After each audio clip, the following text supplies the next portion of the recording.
সেই সময়ের কথা, ইহুদিরা তখন চরম তৎপর মুসলমানদের ঈমান খুলে নেওয়ার জন্যে।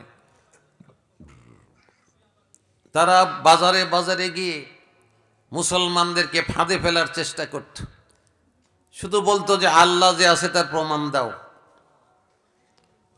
কত তো ঠিকই নাকি বলেন? আমাদের কাছে তো প্রমাণ নাই যে আল্লাহ আছে। অনেক কিছু বলে টলে তারপরে যাওয়া লাগবে। এইভাবে তারা ডিস্টার্ব শুরু করে দিল। সাথী সঙ্গীরা তখন বলল যে আমরা তো পারতেছি না, তাহলে বড় হুজুরের কাছে যাই, চলো।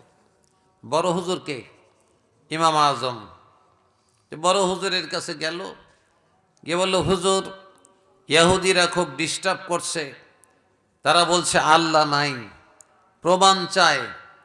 যে প্রমাণ আমরা কিভাবে দেব? তো ওদেরকে বলো আগামীকালকে 10টায় দুলাই বাজারের উপরে বাহাস হবে। ওরা সেই খুশি যে মুসলমানেরা তো দেখাতে পারবে না যে আল্লাহ আছে। ওরা দল বেঁধে এক পাশে দাঁড়ায় গেল, মুসলমানেরাও দল বেঁধে এক পাশে দাঁড়িয়ে গেল। ইমাম সাহেবের আসার কথা সকাল 10টায়, উনি আসলেন বেলা 11টায়। 1 ঘন্টা পরে ইহুদিরা বলতে লাগলো, মুসলমানেরা তোমাদের ইমামের সব শেষ, জবাব দিতে পারবে না, এই জন্য সে আসে নাই।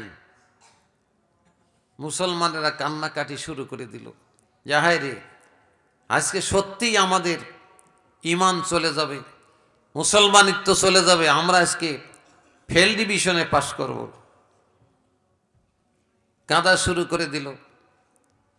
এর মধ্যে ইমাম আজম রহমাতুল্লাহ আলাইহি কেতাবপত্র নিয়ে ময়দানে হাজির হলেন। হই হই শুরু হয়ে গেল, ওই মুসলমানেরা তোর ইমাম ওই দেখাইস, পারবে না তাই দেরি করে আস। হই হই শুরু হয়ে গেল, চেঁচামেচি। ইমাম আজম আবু হানিফা রহমাতুল্লাহ আলাইহি হাত উঁচু করলেন, ভাই সব থামো, কথা শোনো।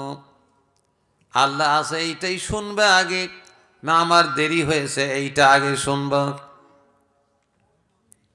ইহুদিরা বলল, কেন দেরি করলে বলো? ইমাম আবু হানিফা রহমাতুল্লাহ আলাইহি বলেন, দেরি করার নিশ্চয়ই কারণ আছে, নইলে দেরি হলো কেন? বলো কে, কারণ কি বলো? ইমাম আজম আবু হানিফা রহমাতুল্লাহ আলাইহি বললেন, আমি আসতেছিলাম, আসতে একটা নদী বেঁধে গেল। নদীতে অনেক পানি, কিন্তু নদীতে কোনো যানবাহন নাই, নৌকা নাই, লঞ্চ নাই, স্টিমার নাই, কিচ্ছু নাই।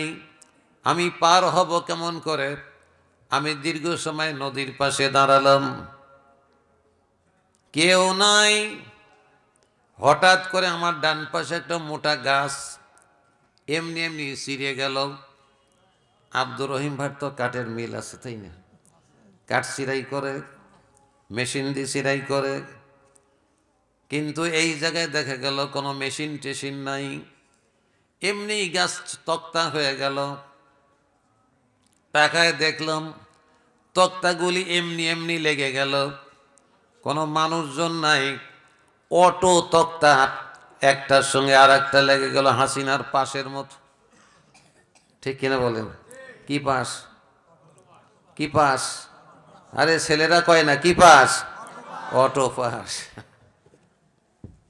অটো লেগে গেল, একটার সঙ্গে আর একটা তক্তা লেগে গেল, বিরাট নৌকা হয়ে গেল।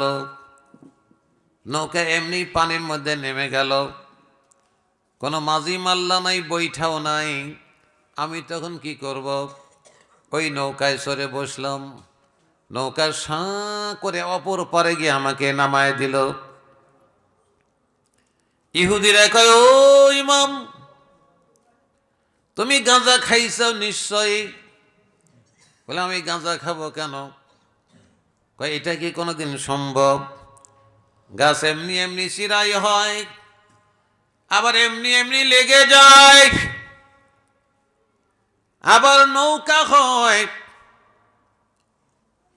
ওই নৌকার মাঝি মাল্লা নাই, আবার পারও হয়।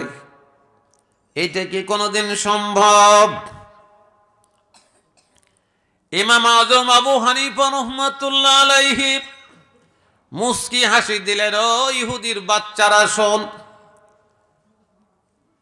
গাছ ফাটতে যদি, তক্তা ফাটতে যদি লোক লাগে, মেশিন লাগে, তক্তা জোড়া দিতে যদি মেশিন লাগে, লোহা লাগে, হাতুড়ি লাগে, মিস্ত্রি লাগে, আর নৌকা চলতে যদি হাল পাল্লা লাগে, যদি মাঝি মাল্লা লাগে, মাঝি মাল্লা ছাড়া যদি নৌকা পার না হয়, তাহলে বল দেখি সূর্যকে উঠায় কে, ডোবায় কে, বৃষ্টি দেয় কে, বাতাস দেয়, এত বড় দুনিয়াকে চালায় বল ইহুদির বাচ্চারা।